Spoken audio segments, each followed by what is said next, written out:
10-year bonds have dropped for the 8th day as tragedy continues. The Eurozone is actually facing a fight to survive. When will that rescue package actually work? The inevitable finally happens. That Ireland apply for financial assistance. Differences in agreeing on trying to find out who is the next Greece. Credit ratings agency Moody's cut Portugal's sovereign debt. To agree on deeply unpopular austerity measures. Domino stops with Portugal.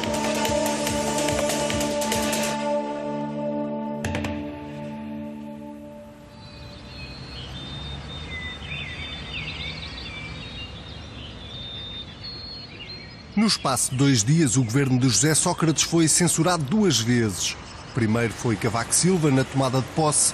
Há limites para os sacrifícios que se podem exigir. Menos de 24 horas depois, o Bloco de Esquerda. Se a censura for aprovada, a democracia venceu e vai decidir. Mas estas eram preocupações menores na cabeça do primeiro-ministro.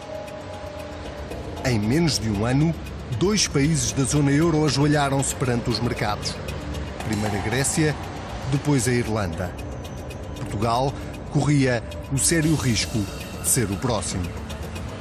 Foi para evitar a queda de mais um país da zona euro que aterraram em Lisboa no início de março os técnicos da Comissão Europeia e do Banco Central Europeu.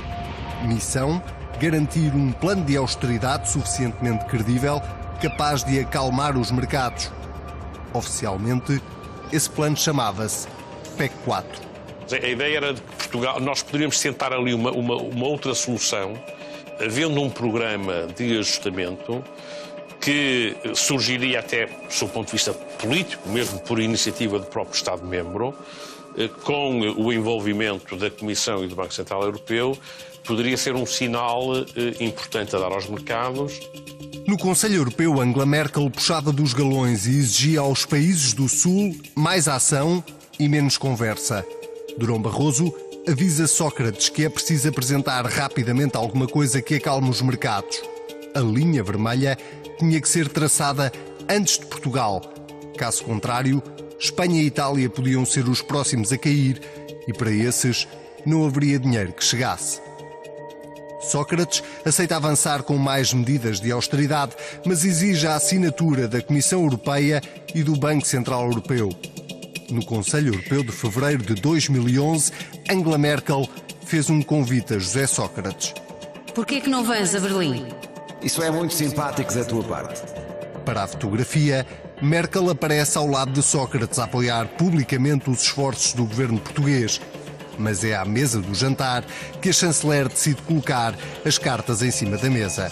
Eu devo ser a única alemã que acha que Portugal não precisa de ajuda externa. É que isto vai ser mau para vocês, mas vai sobretudo ser muito mau para a Europa. Dito isto, a chanceler aconselha Sócrates a aprofundar a austeridade. O primeiro-ministro, que se gabava de ter uma ótima relação com a chanceler alemã, não estava nada convencido que fosse esse o caminho, mas decidiu seguir o conselho. Com chumbo anunciado, a moção de censura do Bloco de Esquerda arrastava-se. Mas a impaciência de José Sócrates e Teixeira dos Santos terminou quando, de repente, os telemóveis começaram a piscar em silêncio. Recebo uma mensagem confirmando que sim, que estava definitivamente, ou que se confirmava esse entendimento com a Comissão e o Banco Central Europeu em torno do chamado PEC 4. Sócrates não perdeu tempo, pegou no telefone, ligou a Passos Coelho e convocou-o para uma reunião em São Bento ao final do dia. O encontro com Sócrates era o primeiro, depois de Passos Coelho ter dito que nunca mais se reunia com o primeiro-ministro sem a presença de testemunhas. Passos levou o chefe de gabinete, mas o encontro com Sócrates acabou por ser a sós. Das 3 horas de conversa, sabe-se apenas que Sócrates revelou a Passos Coelho as medidas do PEC 4. Mas o balanço que um e outro fazem da conversa é em tudo contraditório. Eu, antes de dar a conferência de imprensa que dei no Ministério das Finanças, falei com ele ao telefone e ele transmitiu-me o teor da conversa que teve com o Dr. Passos Coelho, dando-me conta que o Dr. Passos Coelho tinha dito que teria uma posição responsável perante um programa desta natureza. Passos Coelho entrou no carro e deixou cair um desabafo. Isto tem de acabar.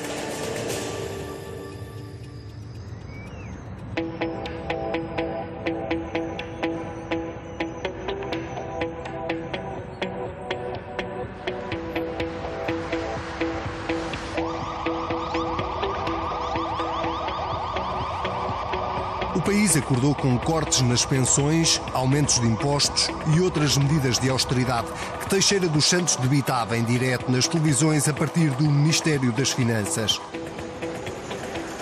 Miguel Relvas aguardava na São Caetano à Lapa para reagir.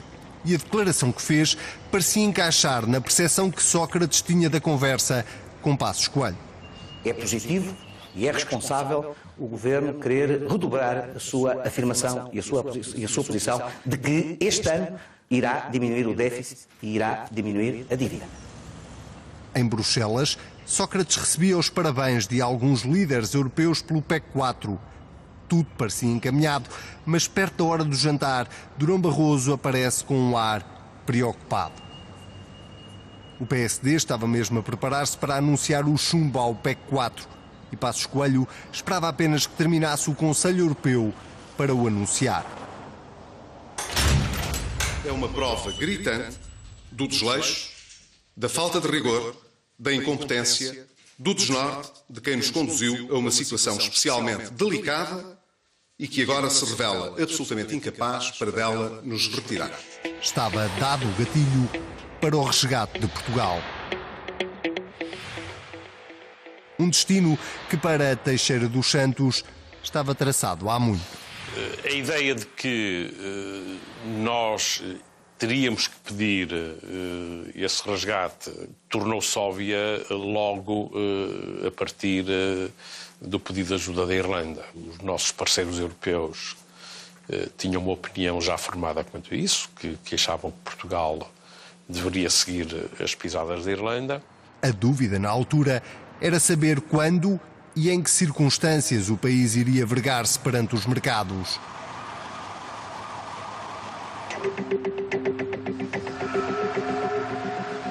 Votos a favor. A oposição retirou ao Governo todas as condições... Chumbado o PEC 4 no Parlamento, a Sócrates não restava outra alternativa que não fosse a demissão.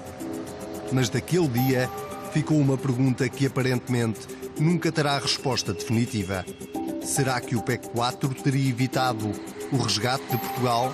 Tenho consciência que é muito difícil dizer com certeza absoluta que teria sido em si suficiente para enfrentar depois os desenvolvimentos que tivemos, e desenvolvimentos que não dependeram só da situação portuguesa. As consequências do chumbo do PEC 4 não demoraram muito a sentir-se. As agências de rating começaram por arrasar os bancos, depois viraram-se para as empresas públicas e só descansaram quando arrasaram a própria República. Os juros da dívida pública portuguesa dispararam e o país afundava-se a cada dia, a cada hora, a cada minuto que passava. Cavaco Silva marcou eleições legislativas antecipadas para o dia 5 de junho de 2011. A Sócrates restava gerir o calendário e tentar evitar a humilhação de um pedido de ajuda que ele nunca desejara, mas que lhe podia muito bem cair no colo. O dia era das mentiras, mas a verdade era cada vez mais crua. Os cofres do Estado estavam a ficar vazios e em maio Portugal tinha um pagamento de quase 5 mil milhões de euros para cumprir. Teixeira dos Santos dormia cada vez menos e os telefonemas para José Sócrates eram cada vez mais frequentes. O Primeiro-Ministro tentou e procurou sempre evitar cair nessa situação do pedido de resgate. E muito por sensibilidade e intuição política, com certeza, do retirar o país do mercado, no fundo, a condicionalidade que isso representaria e aquilo que de traumático isso sempre acarretaria para o país, e aliás, como temos constatado nestes anos.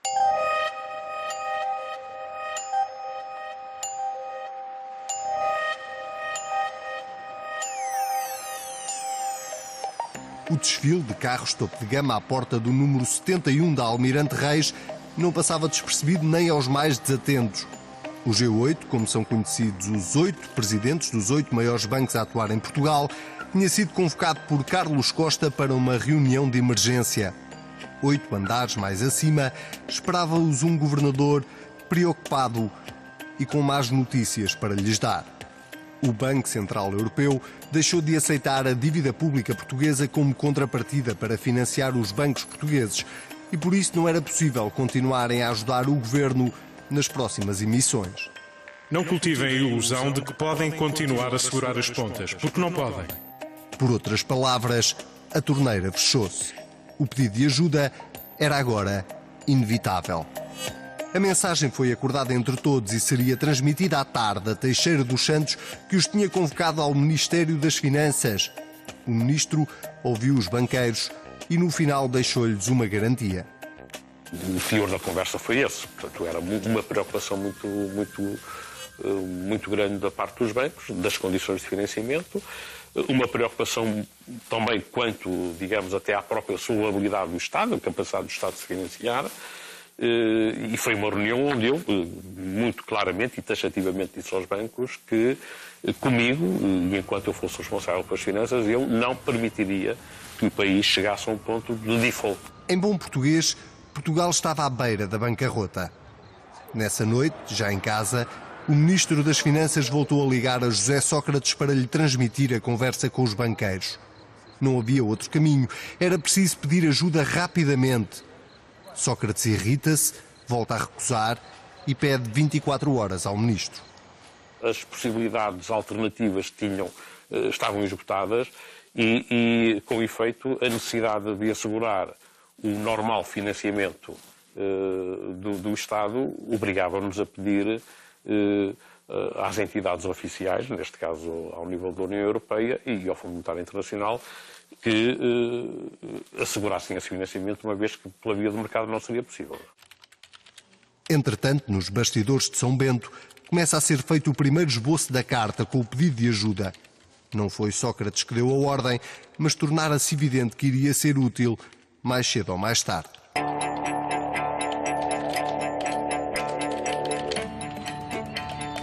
Desde 1931 que Portugal não vivia um abril tão quente como o de 2011. Mas não era a temperatura que fazia Teixeira dos Santos suar. Foi-me pedido um tempo curto, de 24 horas, ou algo desse género, para equacionar, mas esgotado esse tempo tornou-se inevitável, obviamente, optar pela solução que me parece que era a única solução que estava ao alcance do país, que era a solução de evitar um cenário de ruptura de financiamento. O almoço habitual das quintas-feiras de Teixeira dos Santos, com os secretários de Estado, foi mais carregado que nunca. Sobravam as perguntas, escasseavam as respostas que o ministro tinha para dar. Sinalizei-lhes e disse-lhes que da minha parte eu teria que tomar uma posição inequívoca e clara. O senhor pensou claramente de hoje não passa? Sim. Depois do almoço, já no gabinete, Teixeira dos Santos pegou no telefone e tentou convencer Sócrates uma última vez. A conversa correu mal, como aliás todas as outras sobre aquele assunto. Nem pensar.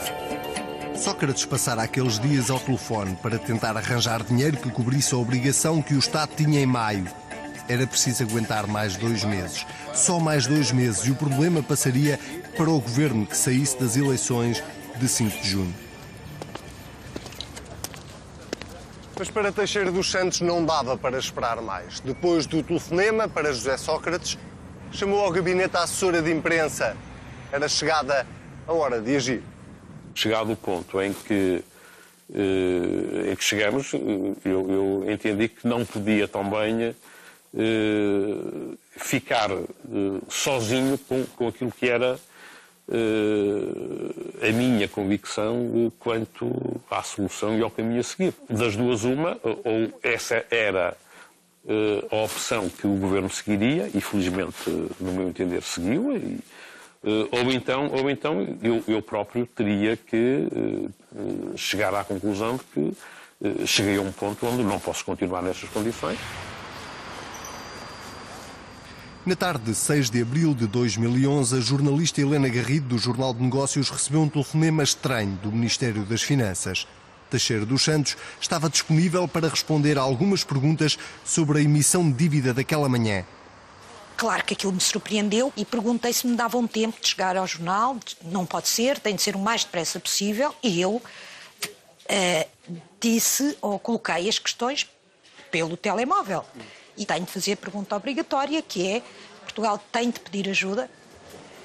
Eu confesso que não tinha expectativa que o Ministro das Finanças respondesse a essa questão. As respostas não demoraram a chegar. Quando estou na redação, eu nunca mais me esqueço, faltava 1 minuto para as 6 da tarde, telefonam-me do Ministério das Finanças a dizer: já tens as respostas no teu mail e toma atenção à última questão. Eu sei que na altura, quando me dizem isso, eu disse, entro na redação e digo, quase aos gritos para a redação: Portugal vai pedir ajuda. Às 18h02, a notícia é publicada na página da internet do Jornal de Negócios. Obviamente que não me passou pela cabeça que o Ministro das Finanças não tivesse falado sequer com o Primeiro-Ministro. Sócrates sentia-se traído pelo seu próprio Ministro das Finanças, mas pior que isso, sentia-se derrotado. A raiva descarregou-a toda em Teixeira dos Santos. A partir de agora estamos de relações cortadas. Foi um telefonema que eu esperava e que não foi fácil, de facto, mas que era inevitável. Temeu em algum momento que pudesse ser considerado dentro do próprio governo um traidor? Eu acho que esse é um risco que uma pessoa teria que correr. Se há coisa que eu acho que fui sempre leal ao longo dos 6 anos que estive no governo, mantive essa postura de lealdade, mas também há uma lealdade para com o país, não é? Em São Bento, os assessores começaram rapidamente a preparar a declaração que Sócrates faria ao país às 20 horas nos principais telejornais. Os ministros foram todos convocados. Antes de falar ao país, Sócrates desceu à sala do Conselho para anunciar o pedido de ajuda externa. Não culpou Teixeira dos Santos, nem precisou de o fazer.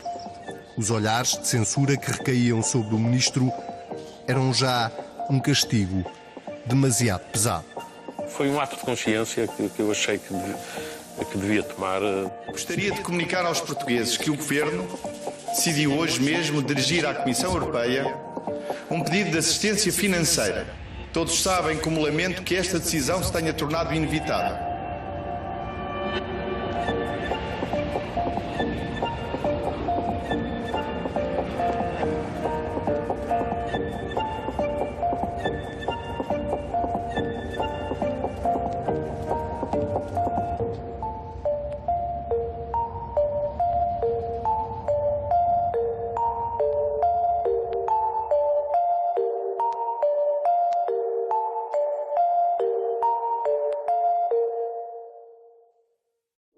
No próximo episódio.